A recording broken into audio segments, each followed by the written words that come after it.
मैंने जैसे बताया, मेरा चूरू जिले में एक गांव है छोटा सा, वहां से ट्रेन में जब पहली बार कॉलेज के एडमिशन के लिए जयपुर आया,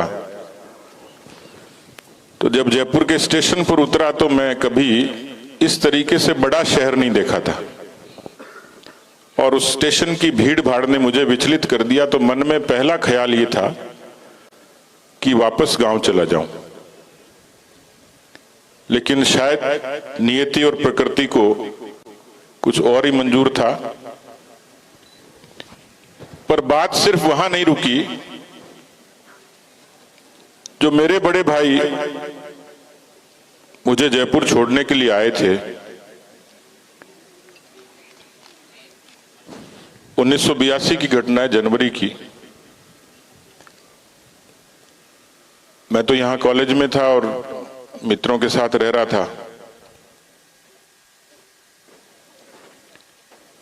उनको ब्रेन फीवर हुआ और उसके बाद कोमा में चले गए, फिर उनकी डेथ हो गई।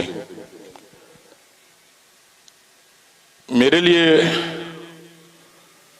एक तरीके से दुनिया खत्म होने जैसा था, क्योंकि बहुत स्नेह से मुझे यहां छोड़ के गए थे। मैं कुछ महीनों तक अपनी नॉर्मल पढ़ाई नहीं कर पाया, लेकिन बाद में धीरे धीरे कुछ मित्रों से, शिक्षकों से, उनसे मिलता था तो हमेशा प्रेरित करते थे।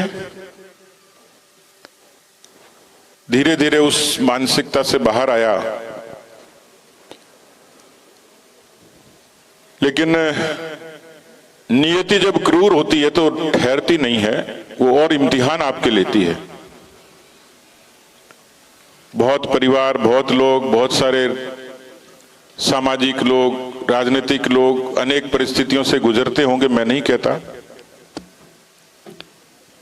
लेकिन मेरे लिए एक भीषण चुनौती थी 1987 में कि जो वास्तव में मेरे मेंटर थे, केवल पिता नहीं, मेरे शिक्षक भी थे, गुरु भी थे,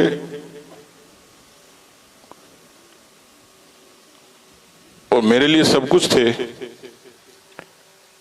व्यक्ति के नाते जिनके बहुत निकट था मैं, ऐसे मेरे पिताजी, उनका भी 1987 में एक दुर्घटना में वो मुझे छोड़ गए। एक कॉलेज में पढ़ने वाले विद्यार्थी के लिए इस तरीके की परिस्थितियां उसको कैसे विचलित करती होंगी, आप समझ जाइए। मुझे भी लगता था कि अब मेरे जीवन का अब कोई उद्देश्य है नहीं, लेकिन मैंने अपने जीवन में उस पूरी घटनाओं से एक ही बात सीखी, और आज मैं जिस मुकाम पर हूं, जो आपका सवाल था कि व्यक्ति अवसाद में उस अवसाद का मुकाबला कैसे करे, तो मैंने ये अपने आप को इस बात के लिए तैयार किया कि प्रकृति की, नियति की क्रूरता, ईश्वर की मर्जी, हालात, इन सब के बीच में अपने भाग्य विधाता तो आप खुद ही हैं। और मेरी जैसी तकलीफें कितने लोगों पर, कितने परिवारों पर आती होंगी।